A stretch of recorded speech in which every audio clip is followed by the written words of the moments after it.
Welcome to Power Charting. I'm Bruce Frazier, your host, and today we have a very special session on self-analysis, peak performance mental states for trading. And with us is Joe Turner, and Joe is becoming a regular on Power Charting, and we are really thrilled to have him because Joe has 50 years of professional experience in this industry, has remarkable mastery of his processes and his methodologies. And the best part is that he's so generous that he wants to share what he knows with us. And we have done a tremendous amount of work on peak performance mental states, attempting to achieve a peak performance results in our trading. And so we're going to have a discussion about that today. And Joe, welcome. Thanks, Bruce, and thanks for the opportunity.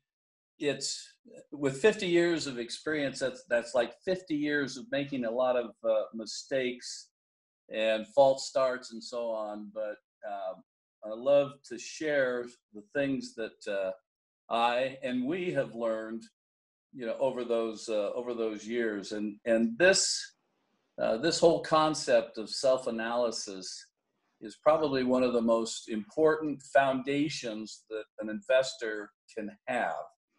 And just to relate a little bit that people can have some sort of appreciation for that, let me just go through a little path that I have gone through, because I think a lot of people will probably identify at some point in that very path. And probably we have a lot of technicians or market students that are listening and watching the program today. But I started out when I found out I wasn't as smart as I thought I was, just started trying to figure out market behavior, collected a lot of indicators, came to the conclusion the business cycle for me was a good way to coordinate asset allocation and decisions, investment profiles. And I was pretty comfortable with that. Then I got interested in psychology because I was fascinated with the fact that many times the stock market acted in a manner that was contrary to what the given wisdom of the day and what the experts were saying and how everybody was essentially placing their bets. And that whole concept of contrary opinion really is nothing more than a basic definition, measuring the emotions of the crowd out there or the players. And I got fascinated enough to want to teach psychology of investing at Golden Gate, and developing the curriculum and teaching the course. It really came down to, well, where is Joe in this crowd of emotional animals? It's like, it's one thing to be outside looking at a situation, but it's another thing if you're inside that situation. So easy to study crowd psychology, much more difficult to act with your emotions. And that really started the journey, of who I am. The thing that really caught my attention was so many times I'd be on the wrong side of an action. And I recognized in myself, part of that was I was unresourceful. I was in a state of mind that really did not help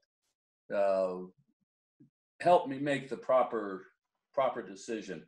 A lot of fear in decision making.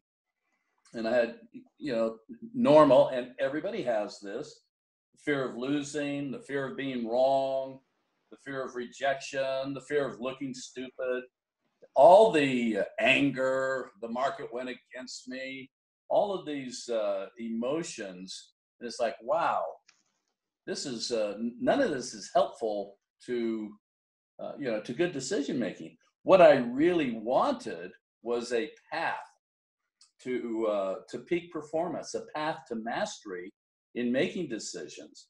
So that's when I started the quest and looking for help out there.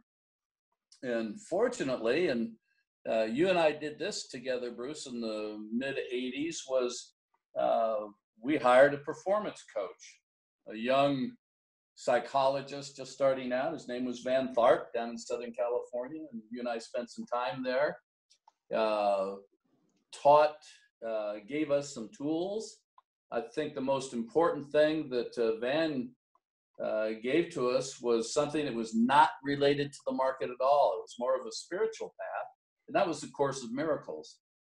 But what the Course of Miracles for me was about, and you could probably talk a whole lot more on this, Bruce, but for me it was like forgiveness. I could forgive myself for being wrong or for not having complete knowledge or whatever. Van also introduced us to Ed Sakota, and things like Sakota introduced us to focused breath work, or another name for that is holotropic breath work, which is holotropic meaning moving to wholeness, and the system developed by Stan Groff. Hypnotherapy opened the door to me to actually becoming licensed as a therapist there. And the whole concept then that really started out that started gaining traction was behavioral economics. We also started a group of like-minded investors and traders that got together to share issues, share problems, and we'll talk a little bit more about that in a minute. But that was the ZIMS group, just fellow traders, fellow investors that were trying to overcome issues and obstacles and so on to making good decisions and furthering their path to mastery. So lots of different techniques for helping along the path. All of that basically boils down to something called self-analysis. And self-analysis is one of the and the first task in for top traders, the 10 tasks of top traders. But the self-analysis we're talking about here today is the deeper state analysis. And what are you going to do with this is help manage your mental states and help manage your emotional states. And this is key then to having these feelings come up, and they're fine, but you have tools to manage that system. That will give you, if you go through those steps, will give you further to the point of having peak performance. So that's the path to mastery. And the reason that we need to do these things, and this is it's so counter to our to our rational brains, that emotions and mental states are the place to go, because we all think that, gee, all you have to do is come up with the right reason, the stock markets are rational or whatever. The fact is, reasons are optional. And the biggest enemy for all of us in this business is the opinions that we hold or others hold, who sway our thought process, sway our mental and emotional conditions. But the biggest enemy in this business is the opinions and emotions, and our emotions. So those are just, it's a little path that brought me to the fact it isn't just studying the markets that is the key to success and being a peak performer in the marketplace, but rather understanding ourselves.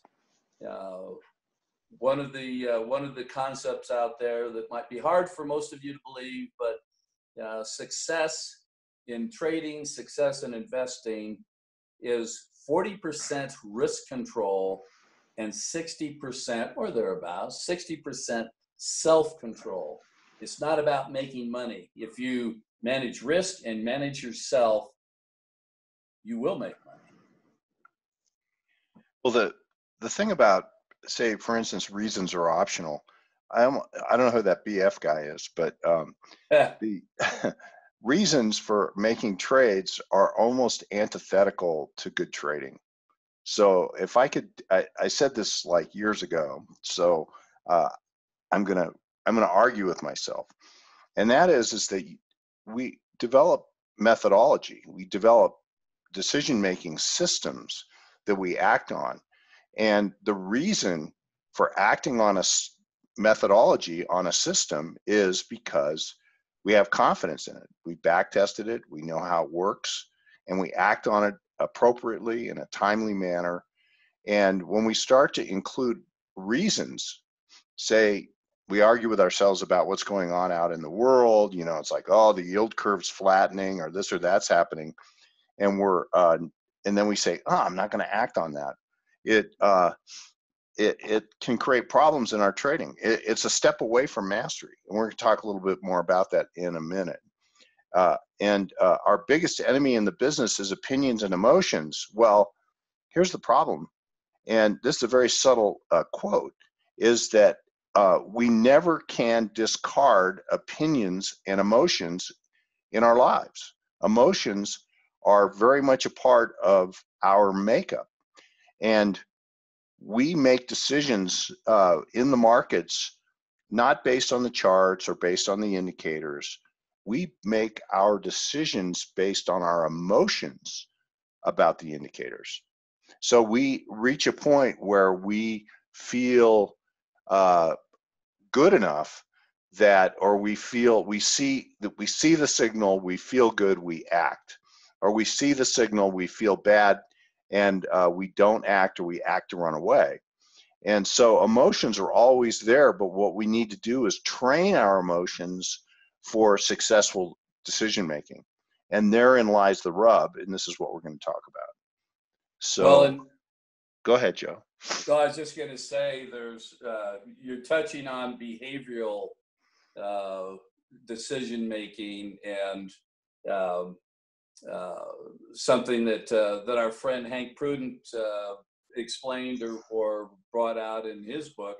Let you take over, just talking about Hank's 3 skills for top trading. Well, we're going to talk in a minute about the ZIMS group, and the ZIMS group's a very dynamic group that met for 9 years and worked on these issues, and we'll talk more about that in a minute. Much of the work in Hank's book was inspired by the work we did in the ZIMS group, and among other things that he did that were amazing and very thought-provoking. But notice the subtitle. So the 3 skills for top trading is a mastery statement. So this is our mission. This is the reason we're having this discussion today, is because we want for you and us to be committed to our mastery path. Well, look at the subtitle: Behavioral Systems Building, Pattern Recognition, and Mental State Management. Well, pattern recognition actually is a trading methodology. In this case, he's talking about Wyckoff, but it could be any number of different things based on each individual. Behavioral systems building is about our behavior. It's about us recognizing and managing our behavior and having a behavioral system for interacting with our methodologies, our pattern recognition, in this case methodology, but whatever it might be. And then mental state management, meaning that we're in the proper mental states for the activity that we're doing. And there's a number of proper mental states for a number of different actions or activities. We'll talk about that. So, Joe, tell us a little bit about the ZIMS group. Well, this outcome was, again, started by our friend Hank Pruden, and a group that of people that did investors, traders, fund managers, that in fact wanted to further understanding their behavior. And this is where it's so important. One of the things that just absolutely floored me, still does today, about the group is, and I can't tell you how many times this came up in our monthly meetings, but the whole sense of worthiness.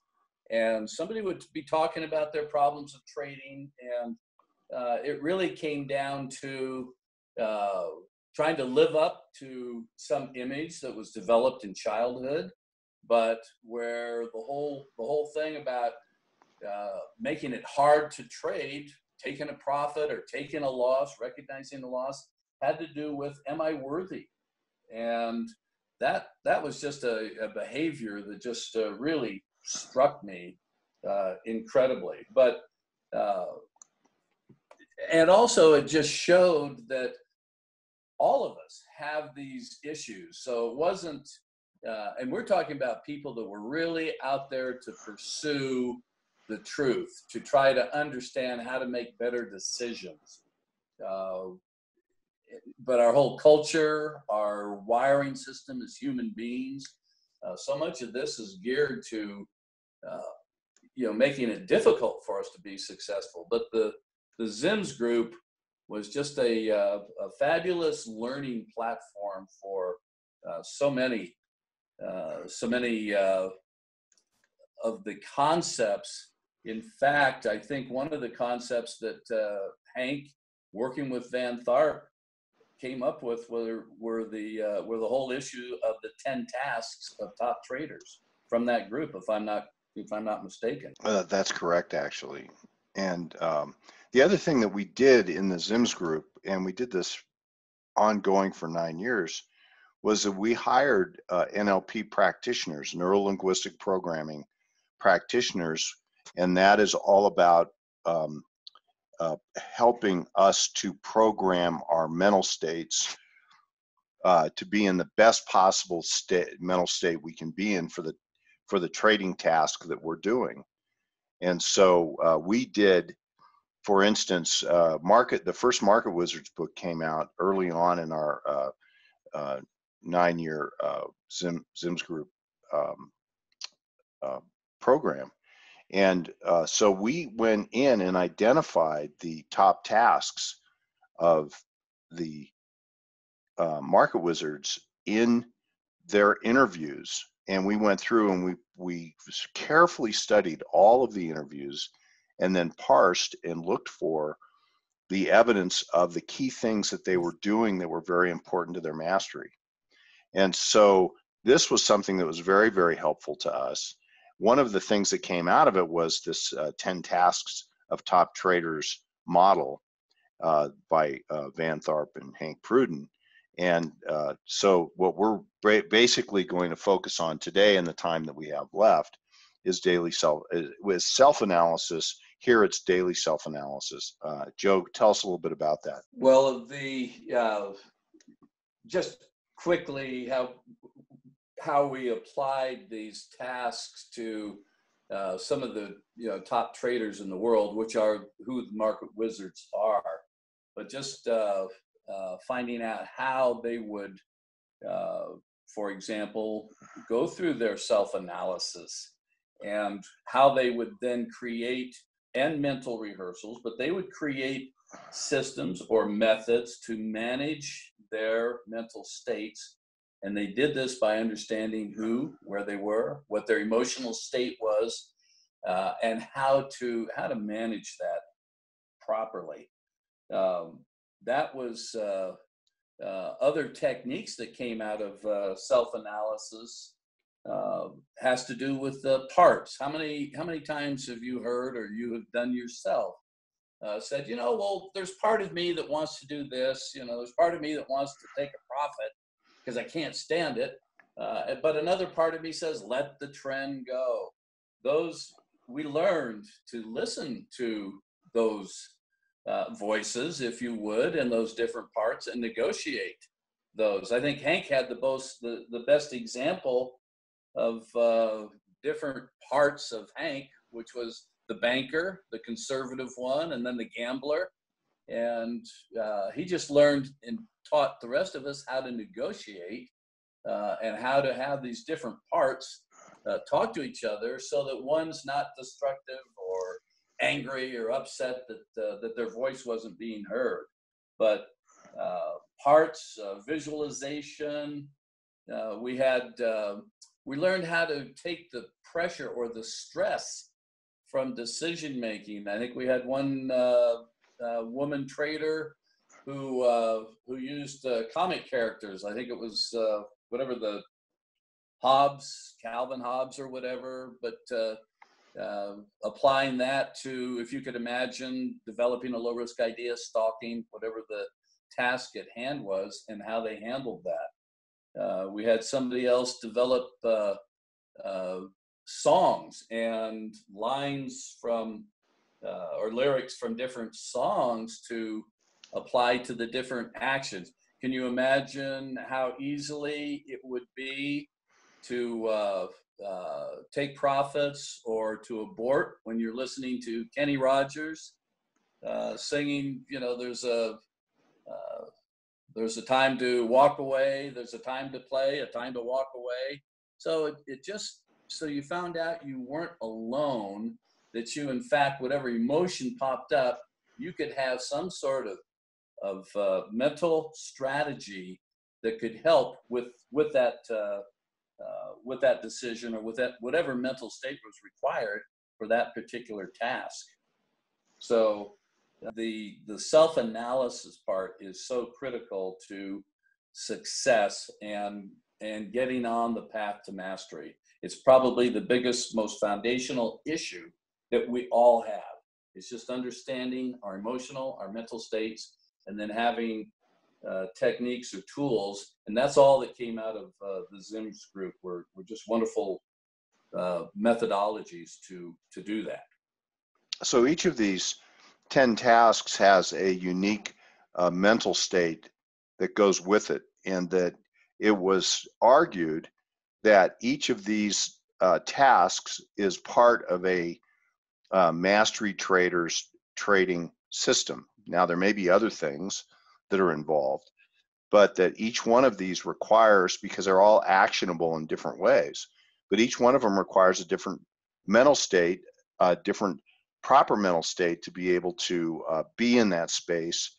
There's a proper mental state for action, which is trading. There's a proper mental state for stalking a trade, for monitoring the trade once you put it on, and aborting a trade, which is to take a loss or take a profit, etc. And so as time goes on, we will continue to pursue each of these 10 tasks and others in our quest for mastery. So here is a model that we put together 30 years ago. And it's a mental model, so mental state management. And it really does sort of establish the paradox or the difficulty in being able to be in the right emotional mental states for trading success. And so what we have over here on the right side is we have in the purple boxes, we have these unhealthy mental states or unhealthy conditions that work against our success. The one thing we notice in trading is that we tend to make the same mistakes over and over again. Well, part of the reason for that is because we have unconscious beliefs that have been installed in us over a lifetime. And those unconscious beliefs, we all have them. And they work for other things, but they don't necessarily work for trading. The other thing is this produces habitual patterns. And so we have habits of trading, habits of thinking, etc., that affect our ability to be able to make the most appropriate decision in our system.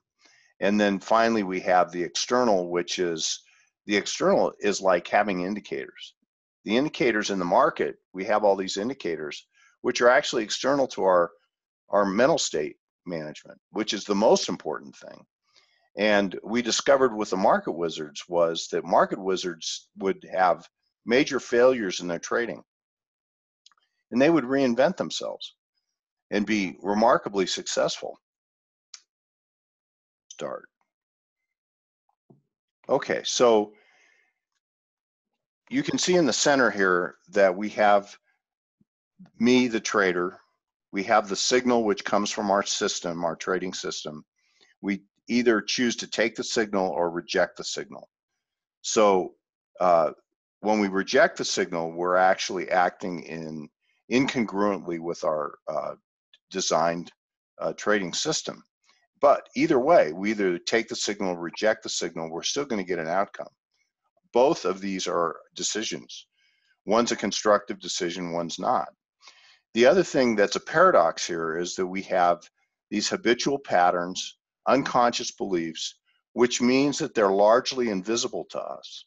And this is a problem, because if they're invisible to us, that means that and this is the reason we keep making these mistakes over and over again, is because we're acting on unconscious beliefs that we hold, that we just keep repeating them over and over. This is the reason we need to become conscious about our decision making. And so let's go on here, and you could see on the healthy side, it starts with desirable outcome. Well, this is goal setting. This is that true burning desire, that determination to become a masterful trader in the realm or the way that you choose to be engaged in the markets. This is really important. So then we have a stated outcome, which is our desirable goal setting, our vision of ourselves in the markets being successful and being truly engaged in that in a passionate way. Meditations, well, meditations are very powerful, because this is where we practice proper mental state management for each of the 10 tasks and more. So we're doing mental rehearsal of the proper mental states that we want to be in to act in these different situations. And so what the effect of that, and of course the other thing is that we're raising our desired decision-making processes and our emotional states to consciousness. We're saying that consciously, this is the state I want to be in as I'm going through and trading. The internal here is that we have internalized our entire trading methodology, from emotions to decision-making processes, and we've decided that we're going to be conscious about them. We're going to align our parts. We're going to get everything aligned in a way that we can be really, really good at this. We're going to make mistakes. The right side of the equation over here is going to keep exerting influence on our process. It's going to have an effect on our decision making. So here we are, and so summary. Number one, self-analysis is the key to successful, masterful trading. Don't bring your baggage into the markets. The best investment you will ever make is knowledge of self. And so being aware of your internal states and how you can organize them in such a way that you can be on your best game all the time in every situation is our mastery path. So with that, Joe, thank you so much for your time today, and we will do this again.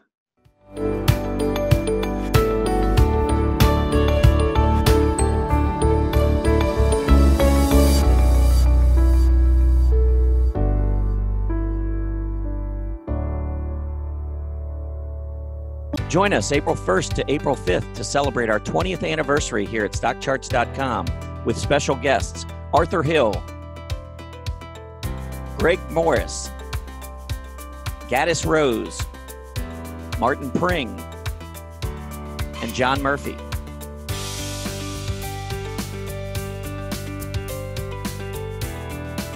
Tune in to Market Watchers Live at 12 p.m. Eastern Standard Time during the week of April 1st to April 5th to help us celebrate.